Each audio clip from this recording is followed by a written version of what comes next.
সাইডে দিয়ে আইছে, ঠিক আছে। এখন আবার সাইডে আইছি, ঠিক আছে। সাইডটা দিয়ে আসছে আমাদের এই যে বড় ভাই। এখন আবার সাইডে নিয়ে আইছে বাঘ মামার সাথে সাক্ষাৎ করার জন্য, যেন তাকে যেন হাত করতে পারে। এটা আসলে আচ্ছা,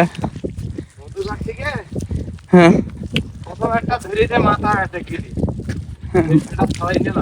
পাইছিল না, মরে গেল। ছাড়াই নেওয়ার পরে লাস্ট টানতে হ্যাঁ কিছু দূর দরবার হাত পিছিয়ে এলাম।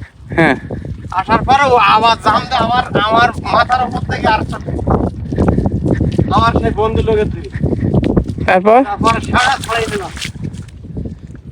খালি পরে মানুষজন সব ভিজেই গেল, গলায় টলায় জল ছিল।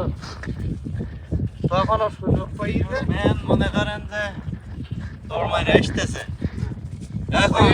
দৌড় মারে আগে কার রোধ করার তো আপনি যে ভয়তে দৌড় মারবেন ঠিক আমরা করে যাবো। অথচ যদি আমরা 3-4 জন মিলে একটা হাকাত দেয় তা কিছুটা রোধ হলে এই কড়াও আইটি স্ক্যানার রাখবে। আপনার মনে হয় সাইড দিতে পৌঁছবে না, এই জন্য একটু বেশি সংখ্যা প্রতিটা সাইড দিকে দেন। তো এবার মনে হয় আর কয়টা আসতেছে যেন 8টা জনের ডাবল বোনাস। 2 বছরে ওই একের দিনই দুটো দিল, সেটা একটা ছাড়াই নিলাম আর একটা নিয়ে এলাম নৌকা। তারপর আমি পারি আমার একটি কাড়ি ভাই, তাহলে সুন্দরবনের গল্প তো আপনারা শুনতেছেন। তাহলে আপনাদের সুন্দরবনে আসবেন কি আসবেন না, তাহলে কমেন্ট বক্সে এখনই জানাই দেন। মানে 2 বছর এই এলাকা ছাড়ি দিলাম। 2 বছর বন আর করবো যাতে দিল আমাদের বাড়ির দিক থেকে ওই জায়গা তো আসবি না রাত্রি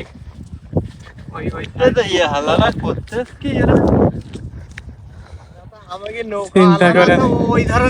আমরা আসলে কোল দিয়ে যাইতে পারছি না, কারণ জীবনের মায়ার পাগলেরও থাকে, তাই আমাকে জীবনের মায়ার কারণে তো কোল দিয়ে যাচ্ছি না।